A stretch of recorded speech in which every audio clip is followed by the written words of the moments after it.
اور اس وقت نون لیگ کے رہنما لاہور میں میڈیا سے بات کر رہے ہیں۔ بجلی مہیا کی ان کے دور میں جن پہ کرپشن کے الزامات لگاتے تھے 14,000 میگا واٹ بجلی بنی، سی پیک آیا، موٹر ویز بنی، پبلک ٹرانسپورٹ بنی، ہسپتال بنے، سکولز بنے، اور ایک دھیلے کی کرپشن ثابت نہیں ہوئی۔ جن پہ الزامات لگاتے تھے ان کے دور میں کرپشن کا پرسیپشن انڈیکس اسی ٹرانسپیرنسی انٹرنیشنل کی رپورٹ میں کم ہوا، 129 سے 117 پر 2018 میں ان تمام منصوبے جو لگائے گئے، ان تمام منصوبوں کے باوجود کرپشن میں کمی آئی، اور 2.5 سال میں جب آٹا، چینی، بجلی، گیس، دوائی چور ملک پر قبضہ کیا ہوا ہے، جنہوں نے ملک پر مسلط ہیں، جب ملک کے اندر 400 ارب کی چینی چوری ہو جائے گی، 250 ارب کا آٹے میں ڈاکہ ڈل جائے گا، 122 ارب کی LNG چوری ہوگی، جب مسلط کردہ حکمران کی جماعت جو ہے وہ 23 فورن فنڈنگ اکاؤنٹ سے سلیکٹڈ وزیر اعظم فورن فنڈنگ کرتے ہوئے پکڑا جائے گا، جب ملک کے قومی خزانے سے کمیشن خور کمیشن کھاتے پکڑے جائیں گے، جب ملک کے اندر صرف کرپشن کا بازار گرم ہوگا، پورے ملک کو کرپشن کی منڈی بنا کر رکھ دیا، تو کرپشن کے اندر اضافہ ہی ہوگا۔ اور یہ ایسے جھوٹے ہیں، سلیکٹڈ وزیر اعظم سے لے کر نیچے کرائے کے ترجمانوں تک، ہر روز آٹا چوری، بجلی، گیس، دوائی، چینی چوری کے اوپر وزیر اعظم سلیکٹڈ جو ہے وہ اجلاس نہیں بلاتا، بلکہ کرائے کے ترجمانوں کو یہ درس دینے کے لیے اجلاس بلایا جاتا ہے کہ جھوٹ بولو، جھوٹ بولو، تہمت لگاؤ، الزامات لگاؤ، اس کے لیے اجلاس بلایا جاتا ہے۔ اور جس وقت ان کی اوپر کرپشن کا بھانڈا ان کا پھوٹا، اس وقت کہتے ہیں چینی چوری ہو گئی تو نواز شریف کے دور میں ہوئی، آٹا چوری ہو گیا نواز شریف کے دور میں ہوا، اور جب ٹرانسپیرنسی انٹرنیشنل کی رپورٹ آتی ہے تو وزیر اعظم سلیکٹڈ سمیت کرائے کے ترجمانوں کو عمران صاحب کیا درس دیتے ہیں کہ جھوٹ بولو کہ نواز شریف کے دور کا ڈیٹا ہے۔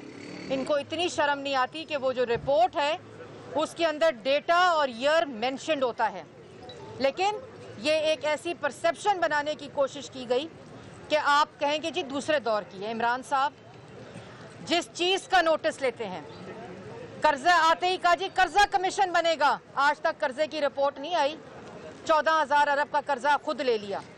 آٹا کمیشن بنے گا، آٹا چوری ہو گیا۔ چینی کمیشن بنے گا، چینی کی جو قیمتیں اس میں اضافہ ہو گیا، بجلی کی قیمتوں میں اضافہ، پیٹرول کی قیمتوں میں اضافہ۔ قبضہ مافیا نے ملک کو قبضے میں لیا ہوا ہے، ملک کے اوپر قبضہ مافیا مسلط ہے، ملک کے اوپر آٹا چینی مافیا مسلط ہے۔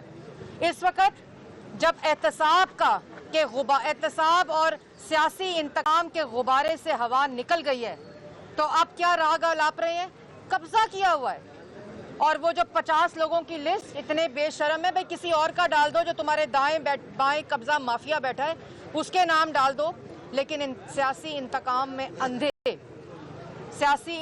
میں اندھے پہلے احتساب کے نام پر جھوٹے الزامات لگائے، اور اب قبضہ مافیا جو دونوں ہاتھوں سے ملک کے قومی خزانے کو لوٹ رہا ہے، جس کی گواہی اس ٹرانسپیرنسی انٹرنیشنل نے دی ہے، پورے ملک پہ قبضہ کر کے عوام کا آٹا چینی بجلی گیس دوائی چوری کیا جا رہا ہے۔ ایک دھیلے کی کرپشن ثابت جب نہیں ہوئی، اور میں یہ بھی بتاتی چلوں کہ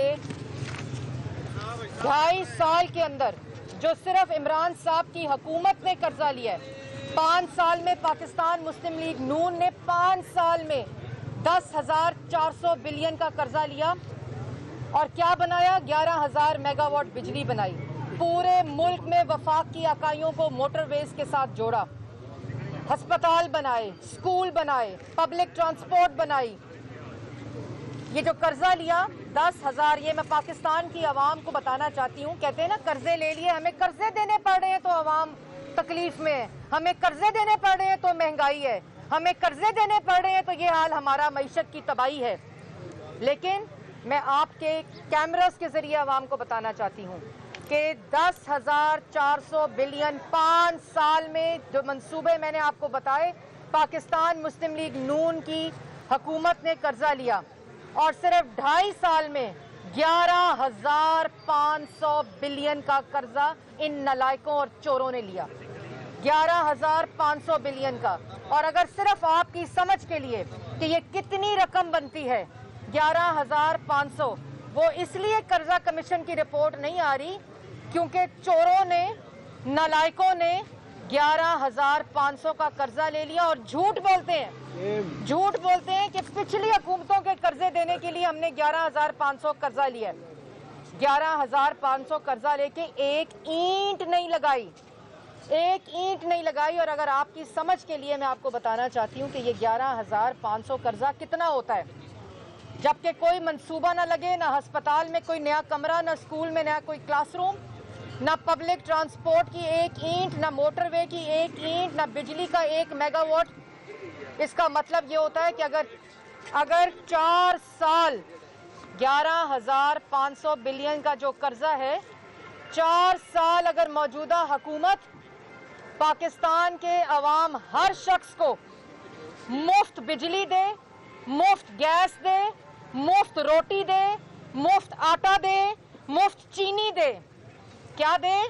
मुफ्त बिजली दे, मुफ्त गैस दे, हर शहरी को मुफ्त दवाई दे, मुफ्त बिजली दे, मुफ्त आटा और चीनी दिया जाए, 4 साल तो ये रकम बनती है 11,000। मुस्लिम लीग नून के रहनुमा इस वक्त मीडिया टॉक करते हैं और यहाँ वक्त हुआ एक ब्रेक का।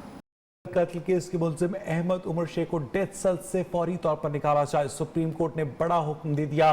अदालत ने 2 दिन में अहमद उमर शेख की रिहाइश के लिए किसी रेस्ट हाउस में इंतजाम करने की हिदायत भी कर दी।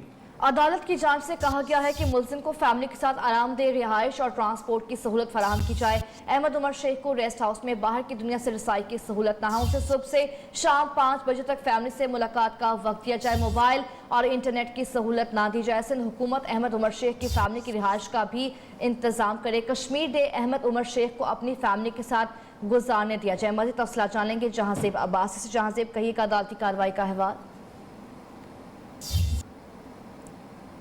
सूरत हाल है, एक तरफ एक बेंच ने सुप्रीम कोर्ट के एक बेंच ने उमर सईद शेख समेत तमाम मुल्ज़मान को बरी करने का हुक्म दिया था, तो दूसरी जानिब एक और बेंच ने इसी हवाले से एक केस पर समाअत की सिंध हुकूमत की अपील पर।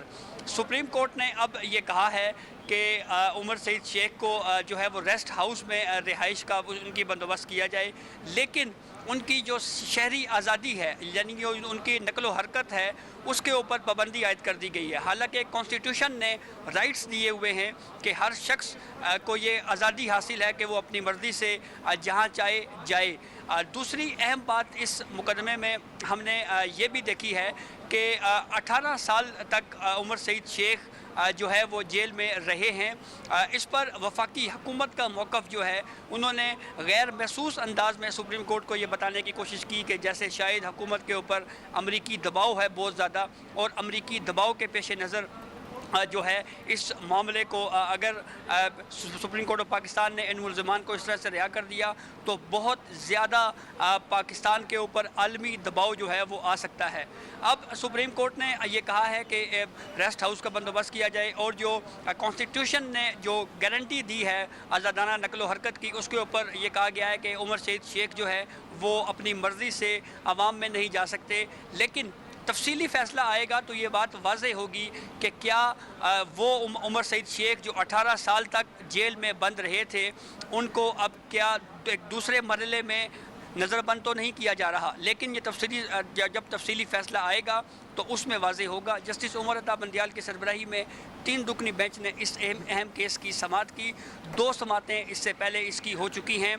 गुज़िश्ता समाअतों के ऊपर वफाकी हुकूमत का ये मौक़िफ़ था कि ये मामला इंतहाई संजीदा है और ख़ास तौर के ऊपर जो है वो आलमी दबाव आ सकता है। ताहम इसके ऊपर कोर्ट का ये कहना था कि हमने इस मामले के ऊपर जो है वो एक ठीक है, ये मामला जहांज़ेब अब्बासी आप इस बारे बता रहे थे, आपका शुक्रिया।